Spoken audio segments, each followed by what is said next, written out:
Halo Sobat Karya, aku Mikael Chandra dan kali ini kita ada di program Bakat versus Nama di episode How the Star is Born. Kali ini kita mengunjungi SMK Negeri 1 Kasihan dan kita bakal ngeliat bagaimana aktor atau aktris itu dilahirkan.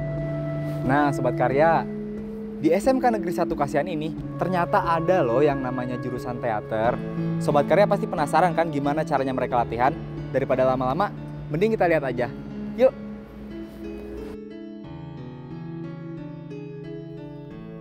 Di balik setiap tepuk tangan dan sorak penonton, ada sebuah perjalanan panjang yang tak terlihat.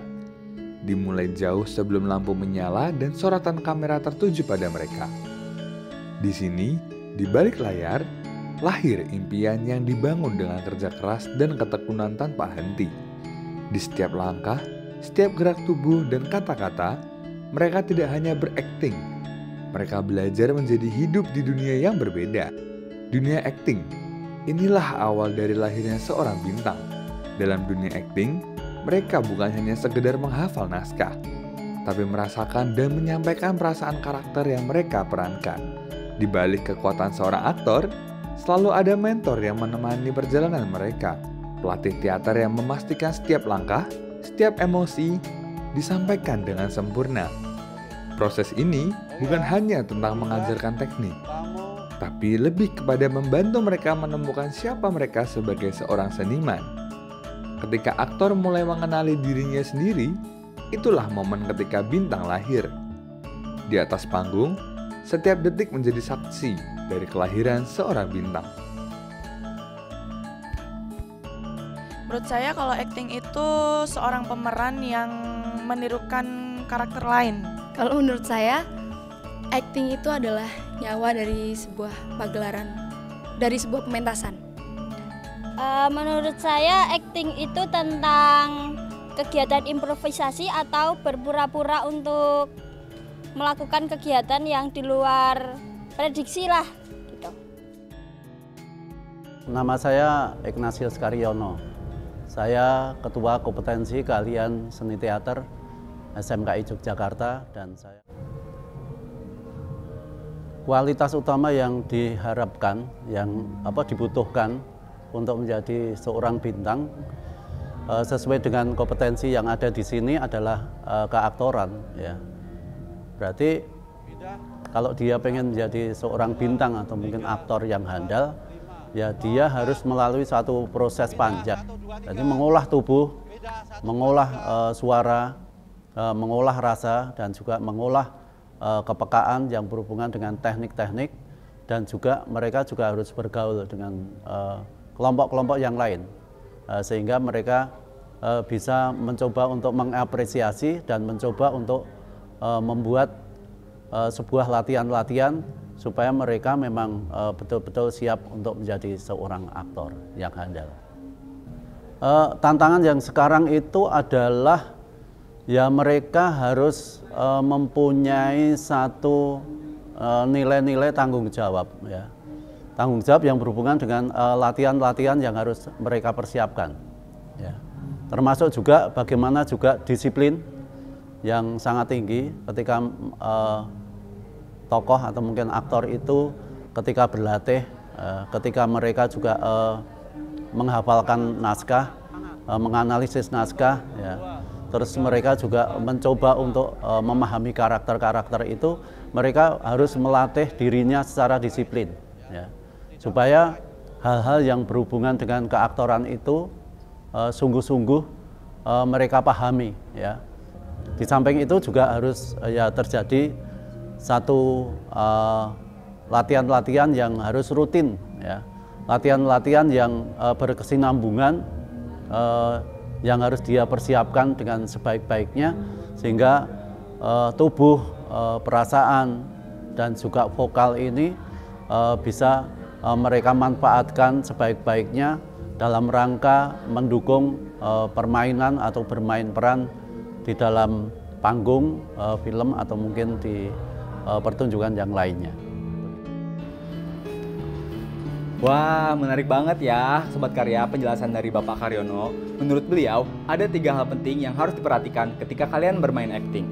yaitu olah rasa, olah tubuh, dan olah vokal. Tapi tentunya tetap dibarengi dengan latihan yang sangat-sangat rutin.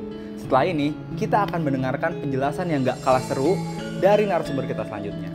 Masih penasaran kan? Tetap di Bakat versus Nama.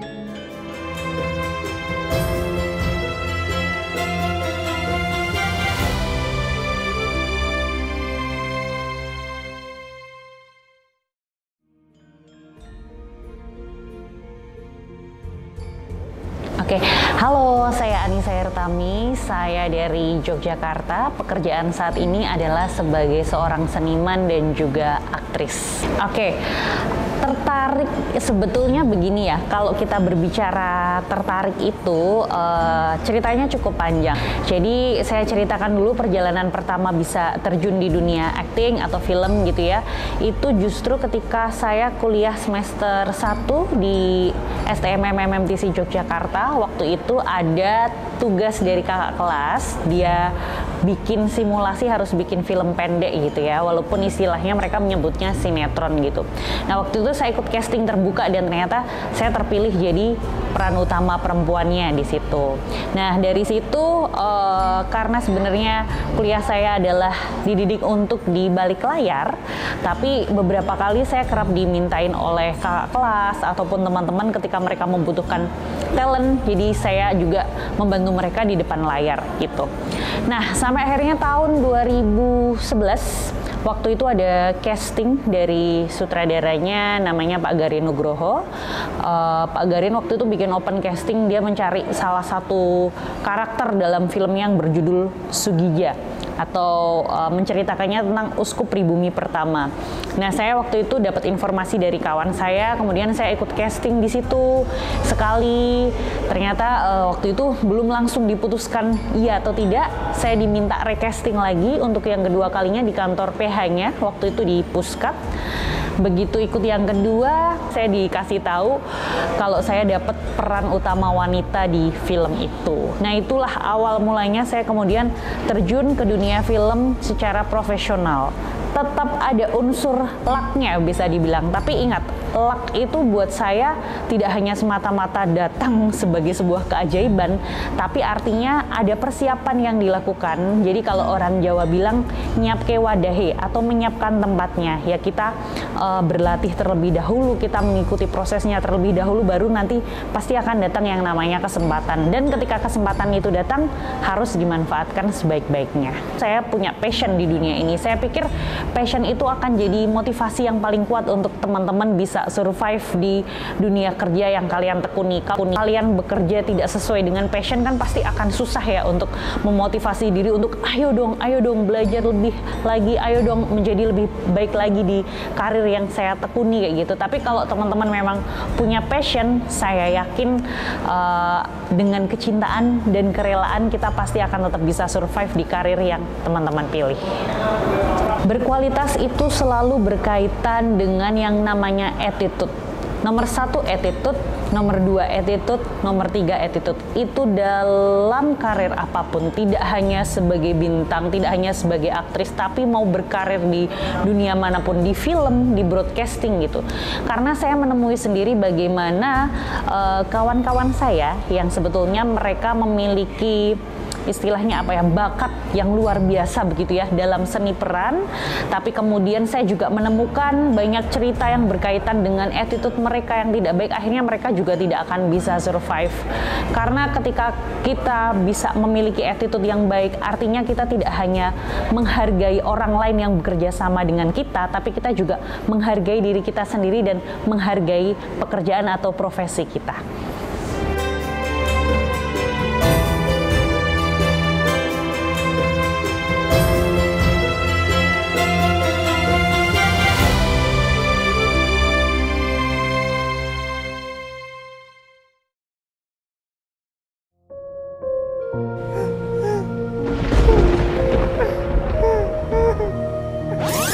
Cut.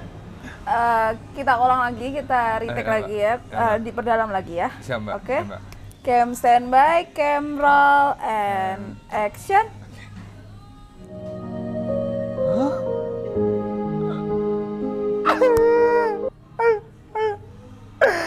Aduh, cut. Aduh gimana Thomas actingnya itu mbak yang beneran gitu loh. Kalau nangis tuh kelihatan air matanya keluar gitu loh. Actingnya tuh kurang dalam gitu. Kamu di sini mau acting apa mau ngelawak sih? Oh iya mbak. Berarti saya lebih dalam lagi ya mbak? Iya kurang dalam, kita nanti ulang lagi lah. Tapi kita break dulu ya, oke? Iya siap mbak. Oke, halo, nama saya Diska Amandatya. Saya bekerja di bidang perfilman, iklan. Profesi saya sebagai di bidang penyutradaraan sebagai sutradara dan asisten sutradara. Oke, pertimbanganku untuk memilih talent dalam film yang aku sutradarai atau akan aku kerjakan gitu, yang terutama adalah aku akan mencari aktor-aktor gitu yang secara sesuai dengan cerita yang dibutuhkan atau sesuai dengan karakter dalam film yang akan ku bikin gitu sih. Jika kita bicara kemampuan teknis atau yang lain, saya tidak membatasi hanya untuk kemampuan teknis pun gitu sih. Maksudnya dalam artian jika dikatakan ini pemain yang pemula atau banyak dikenal orang gitu sih, atau punya pengalaman banyak, saya sebenarnya tidak mempermasalahkan hal itu. Saya meyakini bahwa semua orang itu bisa berakting gitu sih. Ketika membuat film gitu sih, aku menemukan bahwa oh ya, berarti ketika kita berakting gitu sih, mengalami atau merasakan sih. Mungkin orang yang punya pengalaman aktingnya tuh udah lama sekali gitu dan dia mendapatkan banyak penghargaan gitu. Namun ketika mungkin karakter atau apa gitu tidak sesuai dengan kebutuhan story gitu, menjadi pertimbangan untuk memilih aktor tersebut. Jadi menurutku semua pertimbangan untuk memutuskan aktor untuk menjadi pemain dalam sebuah film yang akan kukerjakan tergantung kebutuhan story-nya dan kondisi ketika kita akan membuat film itu seperti apa gitu sih. Mungkin menghargai semua orang aja bahwa kita bekerja dengan banyak orang ya. Dari luar, gedung ini tampak sunyi. Namun di balik dinding-dinding tebal ini ada dunia lain. Dunia di mana impian dan mimpi dikejar dengan penuh perjuangan. Inilah dunia di mana bintang-bintang dilahirkan. Sebuah perjalanan panjang yang dimulai dari sini. Di balik setiap adegan ada latihan yang melelahkan. Setiap kata diucapkan, setiap gerakan dipelajari dengan detail. Ini adalah ruang penciptaan, di mana aktor mulai menjiwai karakter yang dimainkan sesuai dengan peran mereka. Disinilah kerja keras mereka diuji. Repetisi tanpa henti, latihan yang penuh keringat dan air mata. Semua ini untuk satu tujuan, membuat karakter mereka menjadi hidup. Membuat penonton percaya pada kisah yang mereka sampaikan. Kostum, properti, hingga gerak tubuh, semuanya memiliki peran dalam menghidupkan karakter. Setiap detail kecil adalah bagian dari puzzle besar yang menciptakan realitas di atas panggung. Di balik setiap latihan, ada persahabatan yang terjalin. Setiap tawa, setiap dukungan, menguatkan ikatan antar aktor. Mereka tidak hanya berlatih bersama, melainkan tumbuh bersama. Momen-momen inilah, meski tampak sederhana, memberi kekuatan. Disinilah mereka belajar untuk saling percaya dan mendukung satu sama lain, menciptakan lingkungan, memfasilitasi kreativitas dan eksplorasi. Momen-momen kecil ini adalah fondasi bagi mereka yang hebat. Tanpa saling mendukung, mendengarkan, bintang tidak akan pernah lahir.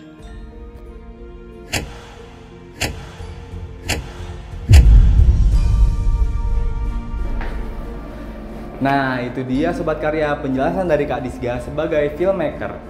Di episode kali ini kita udah banyak banget dapet ilmu-ilmu bermanfaat dari para narasumber yang lainnya. Tapi sayangnya episode kali ini harus berakhir di sini nih Sobat Karya. Jadi jangan lupa saksikan Bakat versus Nama di episode selanjutnya. Aku Mika, pamit undur diri. Bye-bye.